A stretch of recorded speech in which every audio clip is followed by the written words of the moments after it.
Good day, everyone. I would like to greet you all a pleasant day, especially to our thesis advisor, Miss Julie Pearl Brion, and to our dear panelists. My name is Brendalyn C. Dizon, and together with my group mates, Miss Rona Chelsea Carena and Miss Lisa Delos Reyes, we will be presenting our proposed study entitled Tourist Perception and Satisfaction on Cultural Heritage Tourism at Mulye Bay Cultural Heritage Park amidst pandemic. To start with the introduction and background of our study, may I call on Miss Lisa Delos Reyes. Thank you, Miss Brenda. Now it is fair to wonder why we have chosen this particular topic to deal with, and here is the answer. First of all, cultures and heritage are both vital aspects in society, as they provide a visible link from previous generations up to the next. In an era of globalizations, the product of cultural heritage tourism became a pathway for people to reflect on the past and cultural differences, as well as to foster mutual respect between cultures. As defined by World Tourism Organizations, it is one of the fastest growing segments of the tourism industry, accounting for an estimated 40% of all tourism worldwide. It is continuously evolving subsectors which continues to be transformed by changing lifestyles, bargaining forms of cultures and creativity, traditional and digital innovations. However, while all are going well with the continuous rise of tourism industry, the unprecedented challenges and risk caroused of the current COVID-19 outbreak came, and because of it, it resulted in massive economic interruptions and loss of millions of jobs. It also stopped the cultural heritage subsectors from its track due to immediate travel ban imposed by countries and travel restrictions. According to World Tourism Organizations, with domestic tourism set to return faster than international travel, this represents an opportunity for both developed and developing countries to recover from social and economic impact of COVID-19 pandemic. Connections with domestic tourism here in the Philippines, domestic trips have always been rise since 2010 with 111.4 thousands of total domestic trip in 2018 according to the data published by Statistical Research Department. Particular is among the popular tourist destinations in the Philippines that were allowed by the government to lift its travel ban to accommodate domestic tourists visiting the place when the Department of Tourism promoted domestic tourism. Aside from its popular beaches and diving site, a newly refurbished cultural heritage tourism named Mulye Cultural Heritage Park has been attracting local visitors since the last month of 2020. However, it is very unlikely to redevelop and open a tourism site, knowing that during that year, travel ban and restrictions are strictly imposed in the country, and the risk of site sustainability is high. With this, our study aims to measure tourist perceptions and satisfactions in Mulye Cultural Heritage Park amidst pandemic based on the selected destinations attributes. This study sought to answer the following questions. First, what is the profile of the respondents in terms of gender, age range, civil status, highest educational attainment, and employment status? Second, what are the tourist travel behavior characteristics in terms of frequency of visit, length of stay, travel size, and the main purpose of visit?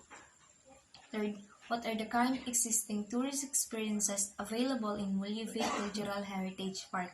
Fourth, what are the perceptions of tourists in Mulye Cultural Heritage Park based on the selected destinations attributes of attractions, accessibility, environment, food and beverage, and safety?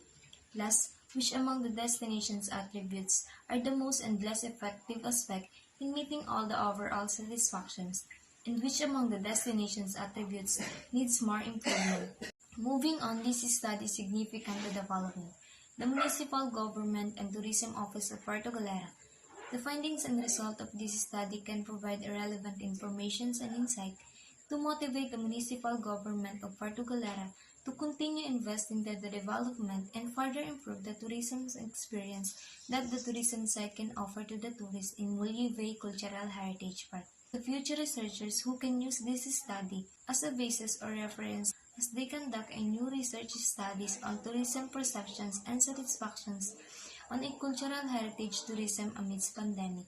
Our study will only focus on determining tourist perceptions and their satisfactions at Mulye Cultural Heritage based on the destination's attributes. In addition, it also aims to identify the most and less effective aspect in meeting all the over satisfactions and the destination's attribute that needs improvement. Our theoretical framework discussed the relevant and supporting theories related to this study, which measures tourist satisfactions.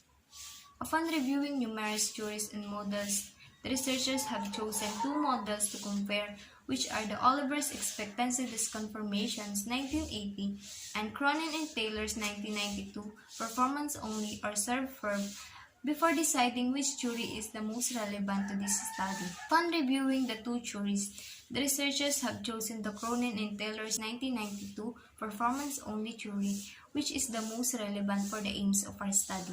This is because the said theory believes that performance rather than performance expectations determine service quality, and customers' expectations are already incorporated into performance, hence, it doesn't need to be measured separately. This study has been supported by previous researchers. Carena et al. Had agreed that the said theory was acceptable and valid in predicting the total service quality in their investigations to measure tourist satisfactions. Fallon and Scofield identify performance only as the best model to measure tourist satisfactions after investigating the predictive validity of 6 models utilized in measuring tourist satisfaction. Since the aims of our study is to determine tourist perceptions and measures the overall satisfactions based on it, the performance only supported our study. For the conceptual framework, our study is guided using the IVDV model. The independent variable represent the destination's attribute such as attractions, accessibility, environment, food and beverage, and safety, while the dependent variable represent the tourist satisfactions. On the other hand, the mediator represent the tourist perceptions, as it has the direct link between the independent variable and the dependent variable. The destination's attributes from the independent variable does not directly link to the customer satisfactions from the dependent variable, but rather the independent variable indirectly influencing the dependent variable through mediator, which is the tourist perceptions. Thank you, Lisa. Now that domestic tourism has been promoted as a drive to recovery for tourism, the improved destination attributes can help attract domestic visitors. The beauty of domestic visitors, particularly local ones, is that they revisit and tend to bring visiting friends and relatives. This makes them very valuable to tourism businesses, particularly in the period ahead. According to Buwitt and Do in 2016, destination attributes are thought of as extrinsic motivators, and different destinations have different attributes. Individuals are not only motivated to travel by unique intrinsic motivators, but they are also attracted to the destination based on the nature of the experiences and its unique attributes. An extensive body of studies about cultural heritage have shown several destination attributes that significantly contribute to the overall satisfaction of tourists. Biswas et al. In 2020 investigated the relationship between destination attributes and tourist satisfaction as well as the extent to which emotional involvement mediates this connection. 13 of the 16 theorized paths were found to be supported in their research. Except for safety, all destination attributes, namely accommodation, attraction, food and beverages, and transportation, have a significant impact on tourist satisfaction, with accommodation having the greatest impact. After evaluating related previous studies about cultural heritage destination attributes and its relationship to tourist satisfaction, the researchers decided to adapt some of the destination attributes used in the study of Biswas. The 17 destination attributes that were selected best suits the study area. These attributes are categorized into 5 sections, which includes attraction, accessibility, environment, food and beverages, and safety.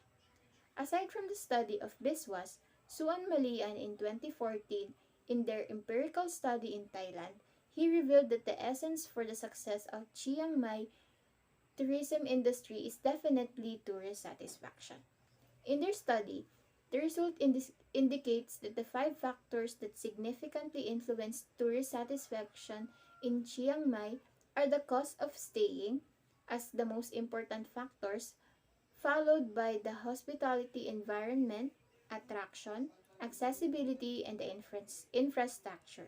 It is important to identify and measure the tourist satisfaction with each attribute of the destination because the satisfaction and dissatisfaction with those attributes will have led to destination overall satisfaction. After reading up on related literature and studies, it was then our turn to design our own research and determine how we will go about it. May I call on Ms. Chelsea Carena to discuss the methodology of the study. Thank you, Ms. Brenda. The study utilized a descriptive mixed method research design using survey questionnaire and informal interview as our research instrument. For the population and sample of the study, foreign and local tourists visiting Molye Bay Cultural Heritage Park are the chosen respondents of this study. The researchers will utilize simple random sampling to choose a smaller sample size from a larger population. In our step-by-step procedure, we follow 4 steps in conducting our study. First, we will seek permission to conduct our study in Molye Bay Cultural Heritage Park, as well as to seek approval from Honorable Mayor Rocky Ilagan of Puerto Galera. The researchers then prepared a questionnaire and were validated by the professor of the subject. During the conducting of the survey, the researchers will always ask tourists' permission first and explain the aim of the study briefly. Due to the strict health protocols implemented to ensure everyone's safety, the researchers will utilize electronic devices and a QR code to enable tourists to easily access our questionnaire in their smartphones through online. However, if tourists are unable to access our questionnaire online, the researchers will still provide a printed copy of the questionnaires. Our survey questionnaire consists of 4 sections. The first section gathered the demographic profile of tourists, followed by their travel behavior characteristics. Their evaluation with the selected destination attributes, where tourists were asked to rate their level of satisfaction on each of the attributes, using a 5-point Likert scale as well as their recommendations. After gathering the data and systematically arranging it in a computer software called Microsoft Excel 2016, the collected results were statistically treated in order to address the study's specified questions. The following are the statistical treatments used in the study. The first one, simple percentage.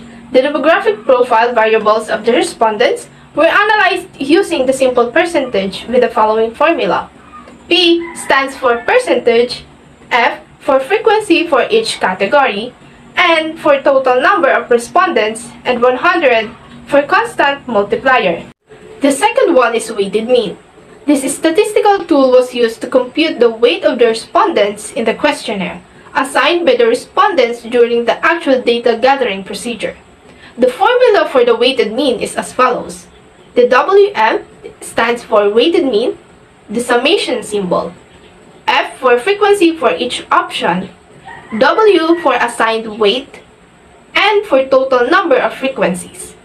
The following are the corresponding verbal interpretation for the weighted mean. And that sums up our presentation. Thank you for listening.